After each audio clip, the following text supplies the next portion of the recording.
హామీలకు గ్యారంటీగా తీసుకొచ్చినటువంటి ఈ పద్దు మొత్తం బడ్జెట్కు 3,04,965 కోట్లు, అంటే ఆల్మోస్ట్ 3,05,000 కోట్ల రూపాయలు ప్రభుత్వం ప్రాధాన్య పథకాలకే 1,00,000 కోట్ల రూపాయలు పెడతా ఉందని చెప్పి ఒక మంచి బ్రహ్మాండంగా నవ్వుతూ ఉన్నటువంటి ఫోటో. ఇప్పుడు ప్రస్తుతం ఉన్నటువంటి చీఫ్ సెక్రటరీ శాంత కుమార్, ఈయన కాబోయే చీఫ్ సెక్రటరీ అని అంటా ఉన్నారు. చూద్దాం ఏందో పరిస్థితి.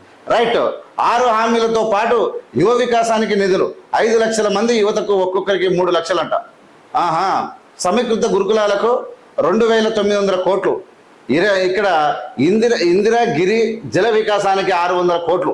ఇటీవల ప్రారంభించిన పథకాల కేటాయింపులు, తర్వాత బడ్జెట్లో రైతులు, యువత, మహిళలకు ప్రాధాన్యత వచ్చింది. కూలీలకు 600 కోట్లతో ఆత్మీయ భరోసా, ఇందిరమ్మ ఇళ్లకు ప్రాధాన్యత 12,571 కోట్లు. విద్యారంగానికి పెద్దపీట, ఎమ్మెల్యేలకు నిధులు. ఇక్కడ అంచనాలకు దూరంగా ఉన్నటువంటి పన్నేతర రాబడి కూడా వస్తున్నటువంటి పరిస్థితి.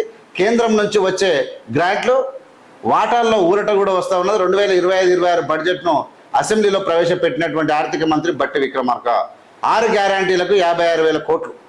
గత బడ్జెట్లో 49,315 కోట్లు కేటాయింపు, ఖర్చు చేసినటువంటి మొత్తము 24,948 కోట్లు.